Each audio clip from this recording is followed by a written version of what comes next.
A paz do Senhor Jesus, sejam bem-vindos a mais um AdnaCast. Meu nome é João Paulo Caetano e estou aqui, pela graça de Deus, mais um dia com mais esse programa maravilhoso, com uma mensagem maravilhosa que vai edificar a sua e a minha vida. Seja bem-vindo, então, a mais um episódio. E hoje, meus irmãos, nós vamos falar sobre espiritualidade, a espiritualidade do cristão. E vamos falar também sobre os 5 pilares dessa espiritualidade. Então, nós temos que entender que a nossa vida ela é regida por todo o mundo espiritual, né? O homem, onde ele é mais atacado hoje, é nas suas emoções. E a emoção é o que tem feito você agir de forma correta ou de forma errada a cada decisão. E quando nós não entendemos que a espiritualidade está ligada diretamente às nossas emoções, nós ficamos reféns de muitas situações que nos levam a coisas complicadas em nossa vida, a situações difíceis em nossa vida que poderiam ser prevenidas se nós tivéssemos uma espiritualidade mais equilibrada, né? Então vamos hoje para o nosso texto. Nós vamos abrir Romanos capítulo 8, vamos ler no versículo 1, que diz assim: portanto, agora já não há condenação para os que estão em Cristo Jesus. Por meio de Cristo Jesus, a lei do Espírito da vida me libertou da lei e do pecado e da morte.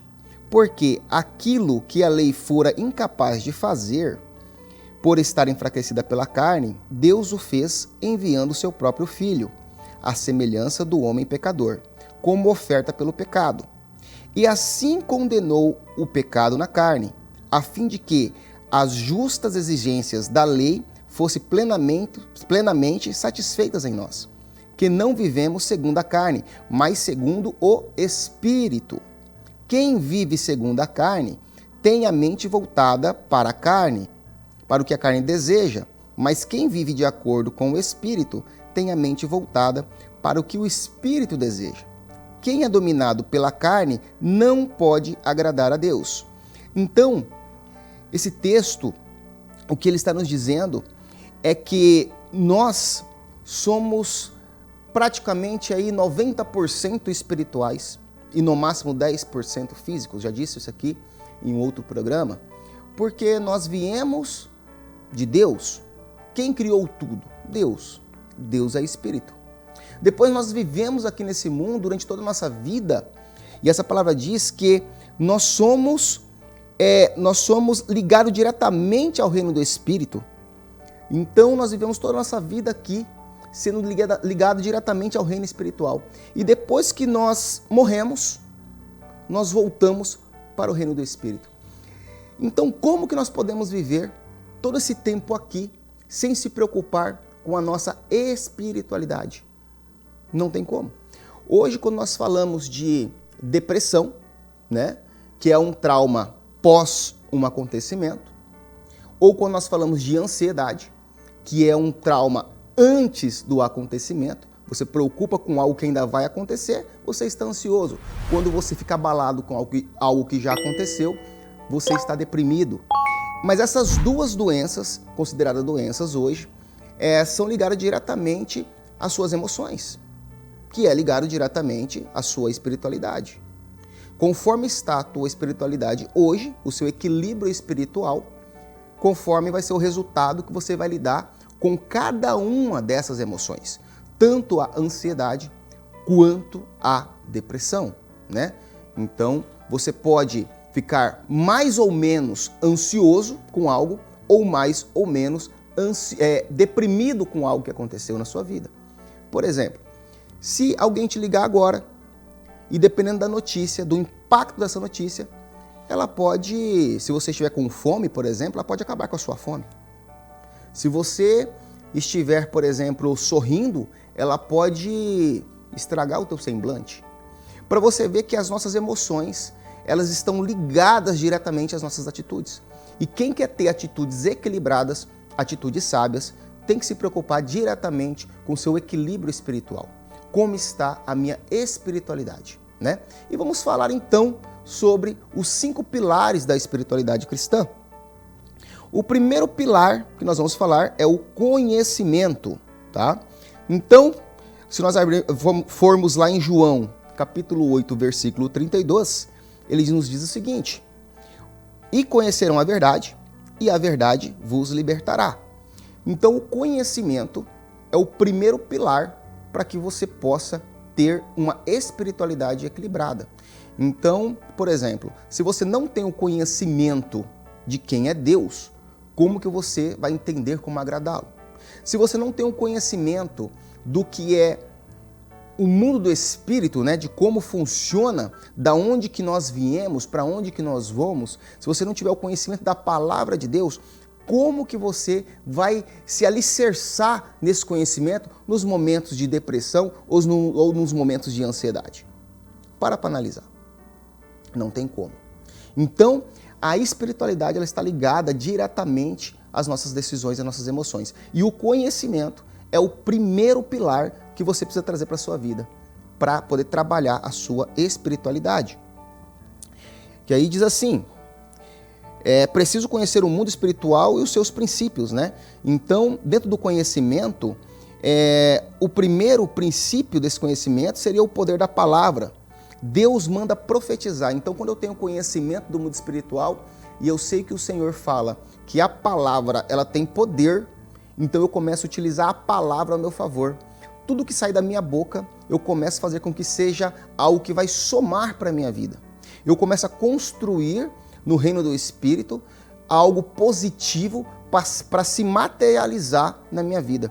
Então é fato que tudo que você profetiza, tudo que você fala, tudo que sai da sua boca, ela pode sair para o bem ou para o mal. Para você ou para outras pessoas, mas principalmente para você. Porque nós estamos o tempo todo falando, o tempo todo se comunicando. E quando nós não temos esse conhecimento, tá, que a palavra ela pode ser usada ao nosso favor, nós deixamos de ter muitos benefícios na nossa vida por não ter esse conhecimento no mundo espiritual. E o segundo princípio aqui, desse primeiro pilar que é o conhecimento, é a semeadura. Então, quando eu entendo na palavra de Deus, nos conhecimentos do que o Senhor mostrou na palavra dele, no manual da vida, né? Que nós dizemos que a Bíblia é o manual da vida. E eu entendo o poder também da semeadura, eu começo a ver que todas as possibilidades que Deus traz em minha frente para ajudar alguém, na verdade, não é eu ajudando Deus, é Deus me ajudando. Porque aquilo Deus está permitindo que eu possa fazer uma boa semeadura. E aquela semeadura que Ele vai utilizar para me abençoar. Então vocês estão entendendo como é importante nós termos o conhecimento de como funciona o mundo espiritual? Porque como que eu vou trabalhar a minha espiritualidade? Como que eu vou trabalhar essa área? Porque o tempo todo nós estamos pensando aqui no físico. Você acorda de manhã, vai trabalhar, para quê? Para ganhar o dinheiro, para pagar as despesas, para poder suprir as necessidades do seu lar. Você vai estudar para fazer uma faculdade, para poder ter um bom emprego, ou ter um bom cargo público, ou abrir o seu negócio, pensando também no seu futuro. A maioria das vezes nós estamos ligados apenas às coisas materiais. Então, se nós não trabalharmos, não temos o conhecimento da espiritualidade, nós começamos a gerar um desequilíbrio dentro de nós, nas nossas emoções. E essas emoções que vão ser responsáveis todos os dias pelas suas decisões. Então conhecemos aí o primeiro pilar, que é o conhecimento. Segundo pilar da espiritualidade cristã, o equilíbrio. O equilíbrio é muito importante. Quando nós sabemos que o mundo trabalha em equilíbrio, então nós não vamos ter só momentos bons, nós não vamos ter só momentos ruins, você não vai ter só alegrias, também você não vai ter só tristezas. Paulo já nos disse que tudo passa debaixo desse céu. Nós temos que estar preparado para tudo e nós temos que manter tudo em equilíbrio também em nossa vida, assim como o mundo funciona. Então, quando você tem o seu dia de trabalho, sai de casa cedo, trabalha o dia inteiro, chega em casa, você fala assim, poxa, eu tenho ainda que trabalhar, eu tenho ainda que entregar um trabalho amanhã. Aí seu filho chega, pai, vamos assistir um filme, vamos jogar um videogame, sua esposa, amor, vamos sentar aqui, vamos conversar. E você diz, não, não posso, Porque eu tenho muita coisa para fazer ainda. Porque você está preocupando com o quê? Com o sustento da sua família. A sua intenção, ela é positiva, a sua intenção, ela é boa, certo? Mas quando você começa a trabalhar fora de um equilíbrio, você está já em desequilíbrio, né? Porque aquele momento de trabalhar passou. Agora é o momento de usufruir da família, entendeu? Então, há tempo para trabalhar, há tempo para usufruir. E quando você acha que o tempo é só para trabalhar, você começa a ter as suas emoções abaladas. Porque, de repente, você não consegue ter um bom usufruto daquilo que Deus tem trazido para você. Você está deixando de honrar as bênçãos que Deus tem trazido para a sua vida. E aquilo vai gerar um descontrole emocional na sua família. Daqui a pouco, os seus filhos crescem e eles dizem: meu pai estava sempre trabalhando. Meu pai nunca foi um pai presente. Mas na sua cabeça está o quê? Não, trabalhei firmemente para poder formar os meus filhos, para poder cuidar da minha família, não faltou nada para eles. Mas tem hora que tem coisas que só o carinho pode tampar. Que só a presença, o achego, o calor humano pode plantar, pode somar, né? Então, nós temos que entender que o equilíbrio, ele é importante. Então, ao mesmo tempo, você tem que ter um momento de oração, um momento de buscar a Deus, um momento de poder buscar a palavra de Deus, de estudar essa palavra. Como que está isso na sua vida? Você está trabalhando? Você está passeando com a família, ok? E você está trabalhando a sua área espiritual? Mas aí eu não tenho tempo porque é a família, é a empresa, é os negócios. Então, só que nos momentos de dificuldades, o que vai mais trabalhar no seu emocional, o que vai mais segurar o seu emocional, são os conhecimentos na palavra de Deus. Se você tiver os conhecimentos necessários do manual da vida, você vai passar por essas fases de forma muito mais leve, muito mais consistente. Muitas vezes as pessoas nem vão perceber que você está passando um momento difícil, né? Então, o equilíbrio é nós sabermos o tempo de cada coisa. Eu tenho que trabalhar, eu tenho que orar, eu tenho que estudar a palavra, eu tenho que dar tempo para minha família. Então, tudo isso eu vou fazendo em sincronia, porque, na verdade, tudo tem que estar em equilíbrio para que eu possa ser uma pessoa realmente de bons resultados. E o terceiro pilar da espiritualidade é a fidelidade. Então, nós vamos abrir a palavra aqui em Mateus, capítulo 25, versículo 14. Mateus 25, versículo 14. Vamos falar sobre fidelidade. E diz assim, que nós vamos falar sobre a parábola dos talentos, né?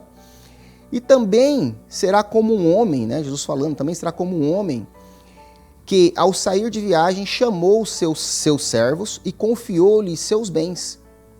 A um deu 5 talentos, a outro 2, a outro 1. E a cada um de acordo com a sua capacidade. Em seguida partiu de viagem. O que havia recebido 5 talentos, saiu imediatamente, aplicou-los e ganhou mais 5. Também o que tinha recebido 2 talentos, ganhou mais 2. Mas o que tinha recebido 1 talento saiu, cavou um buraco no chão e escondeu o dinheiro do seu senhor. Depois de muito tempo, o senhor daqueles servos voltou e acertou conta com eles.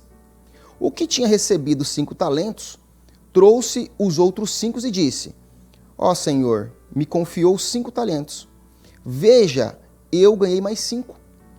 O senhor respondeu: muito bem, servo bom e fiel. Você foi fiel no pouco e o porei sobre o muito. Venha e participe da alegria do seu senhor.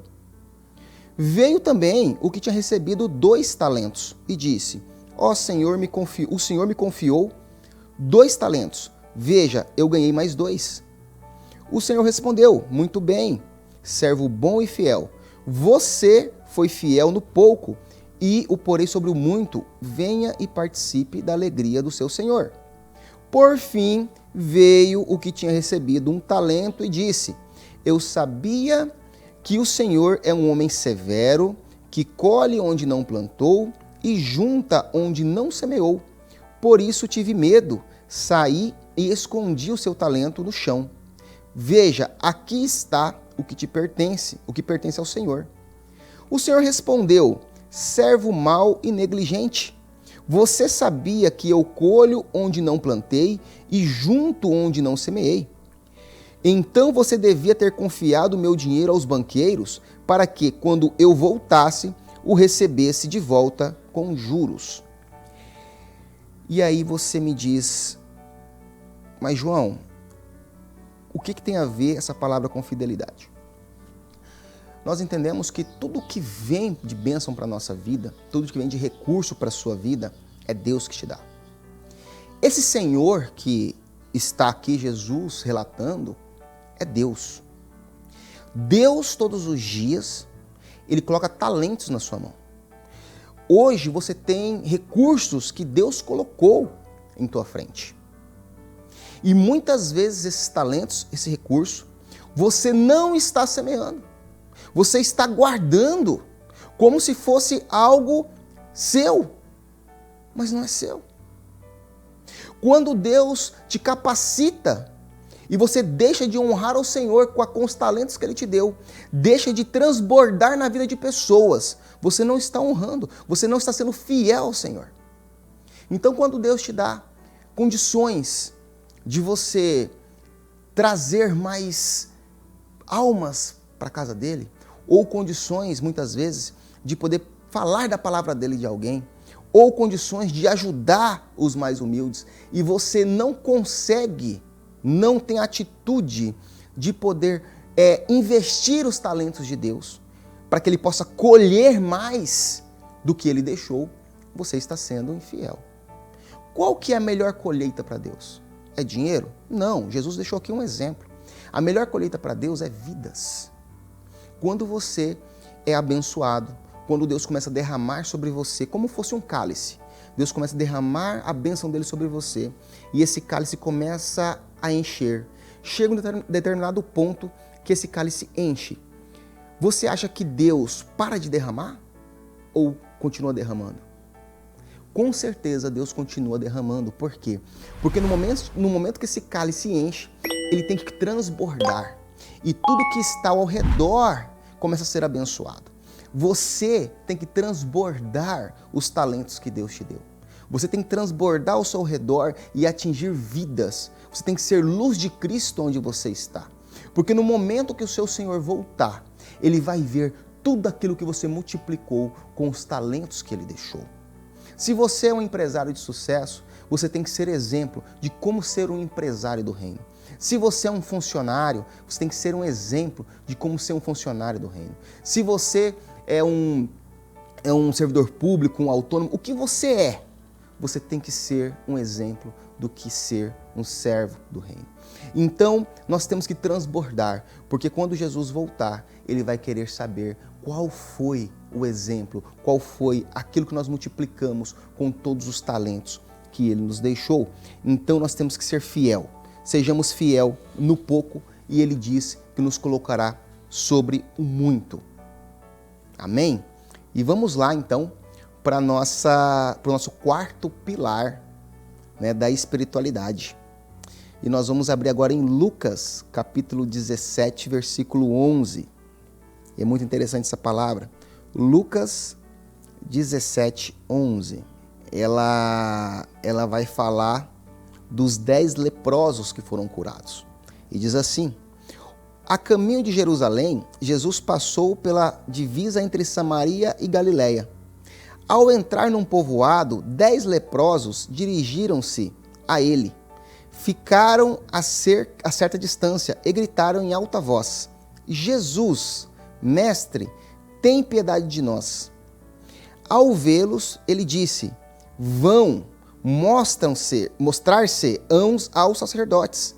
Enquanto eles iam, foram purificados. Então Jesus falou para eles: podem ir, se mostrem aos sacerdotes. E enquanto eles estavam no caminho, eles foram curados. Eram 10 leprosos. Um deles, quando viu que estava curado, voltou, louvando a Deus em voz alta. Prostou-se aos pés de Jesus e lhe agradeceu. Este era samaritano. Jesus perguntou: Não foram purificados todos os 10? Onde estão os outros 9? Não se achou nenhum que voltasse e desse louvor a Deus, a não ser esse estrangeiro.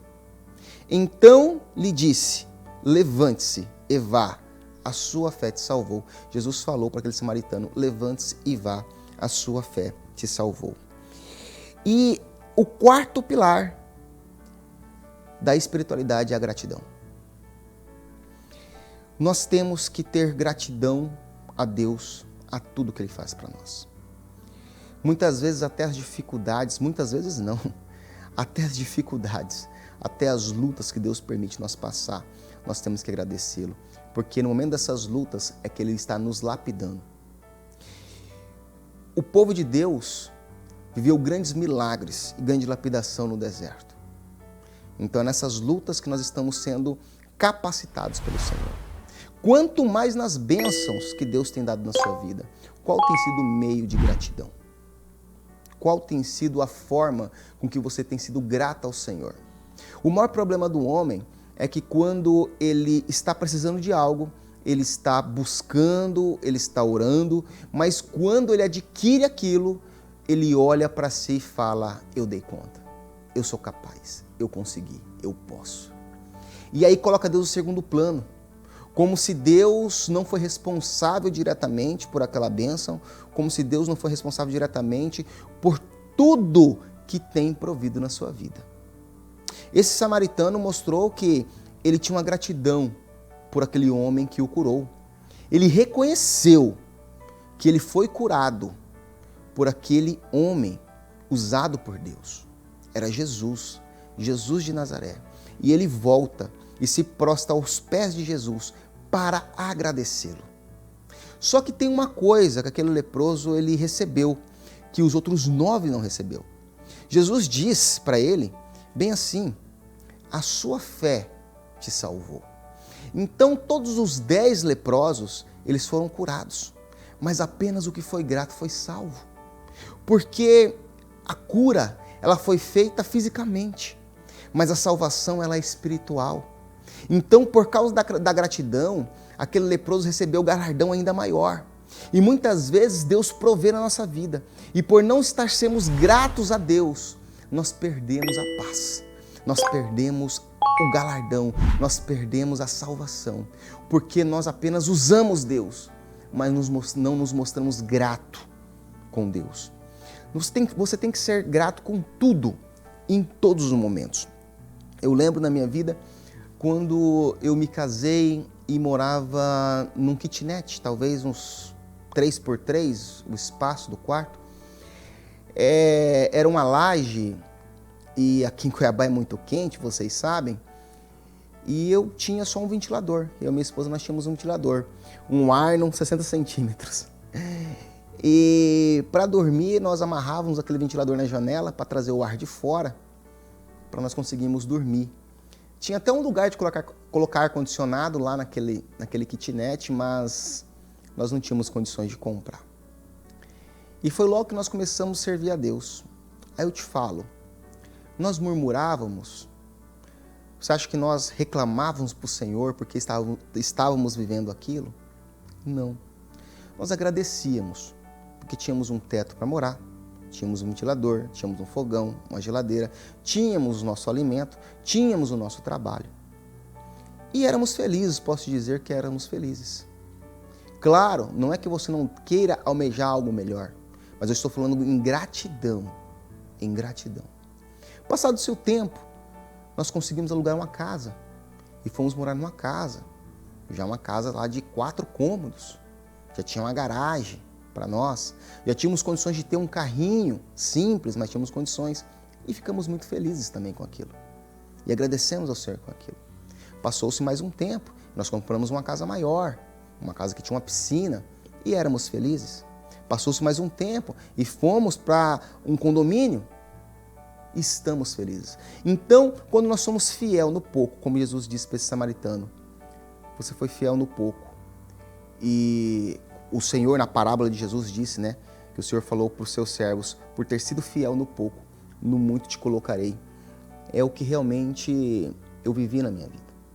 Então, eu digo para você, não importa se você está andando de carro velho, de carro novo, se você está morando numa casa simples ou numa mansão, exerça gratidão, porque nós alegramos o coração do Senhor. Pense em você vai lá e dá um presente para o teu filho. Seu filho acabou de passar na faculdade e você tem condições e deu um carro zero para ele para a faculdade. Você ficou super feliz, poxa, meu filho passou na faculdade. E aí você foi lá e comprou um carro zero, deu para aquele carro para aquele filho teu.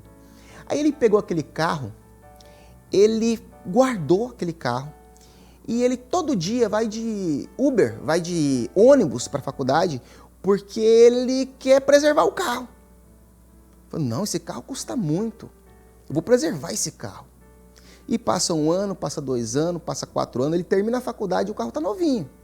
Você olha para o seu filho, você olha para aquele carro e você pensa, poxa, não valeu de nada esse carro. Eu não consegui fazer com que meu filho fosse e voltasse em segurança, fosse e voltasse mais rápido, com que ele sentisse o prazer de ter o carro dele. Olha aí, o carro está novinho. Qual é a motivação de você dar um carro novo para o teu filho? Assim Deus é conosco. Ele coloca coisas na nossa mão que a gente quer guardar. A gente não quer usar. Nós não queremos ser abençoados. Nós não queremos transmitir bênção. Como que Deus vai renovar a nossa bênção? Você daria um carro novo para o seu filho? Ele terminou a faculdade. Que sentido faz isso? Talvez ele ganharia um carro novo assim que terminasse a faculdade. Mas por ele nem fazer uso, ele vai continuar com seu carrinho velho. Então a gratidão é aquilo que nós fazemos um bom usufruto de tudo que nós temos, de tudo que Deus tem dado para a nossa vida, e nós somos gratos a isso. Nós fazemos um bom uso disso e honramos a Deus. Então nós vamos falar agora sobre o 5º e último pilar da espiritualidade que nós vamos comentar hoje, que é a comunicação com o reino. Você deve estar em constante comunicação com o mundo espiritual. O mundo espiritual, ele é muito mais real do que esse mundo físico que você enxerga, que você toca. Tudo que nós olhamos à nossa volta, para existir, primeiro foi determinado no reino do Espírito. Então, quando nós queremos manifestar algo na nossa vida física, algo de bom, você quer mudar de emprego, você quer um upgrade no teu salário, você quer um upgrade no teu negócio, você quer uma bênção para o teu filho, você tem que estar em constante comunicação com o reino do Espírito. Como que é essa comunicação, João? Como é essa comunicação? Quando eu abro a minha boca e digo, Senhor, obrigado pelo meu dia, e eu determino hoje, em nome de Jesus, que terei um dia abençoado. O que você está fazendo nesse momento? Você está se comunicando. Quando você para orar, quando você coloca os seus joelhos no chão e busca a Deus, o que você está fazendo? Você está se comunicando. Quando você está ali quietinho, no seu íntimo, falando com Deus, Senhor, será que eu faço isso? Será que eu faço aquilo? O que você está fazendo? Você está se comunicando.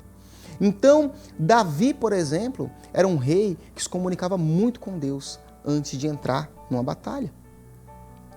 Jesus, para você ter uma ideia, ele não só comunicava com Deus, como é o próprio Deus que abriu caminho novo para nós nos comunicarmos. No Antigo Testamento, como o homem comunicava com Deus? Através do sacrifício dos sacerdotes. Mas quando Jesus veio, ele disse, lá em João, capítulo 14, versículo 6, e ele diz assim, eu sou o caminho, a verdade e a vida. Ninguém vem ao Pai a não ser por mim.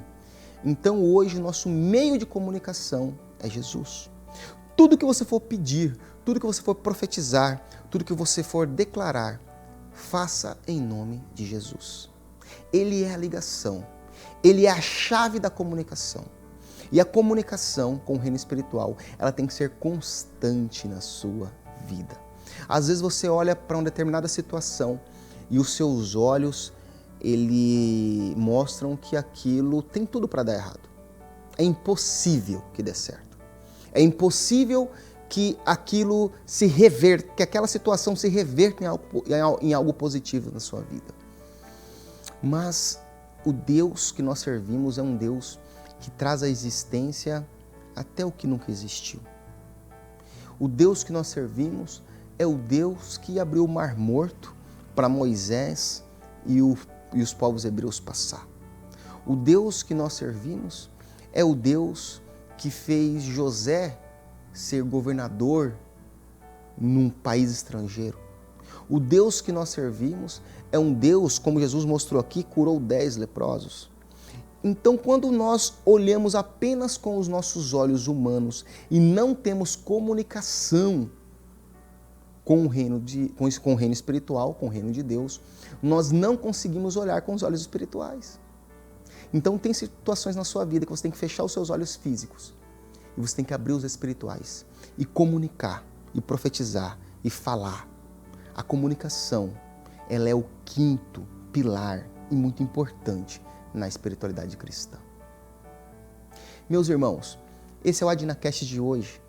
Que essa palavra possa ter sido para vocês uma palavra edificadora. Seja uma pessoa espiritual. Querendo ou não, o reino de espírito está dominando a sua vida. Agora, deixe só que a parte boa possa entrar no teu coração e que você seja a luz onde estiver e seja a presença de Cristo. Que Deus abençoe e até o próximo AdnaCast. A paz do Senhor Jesus.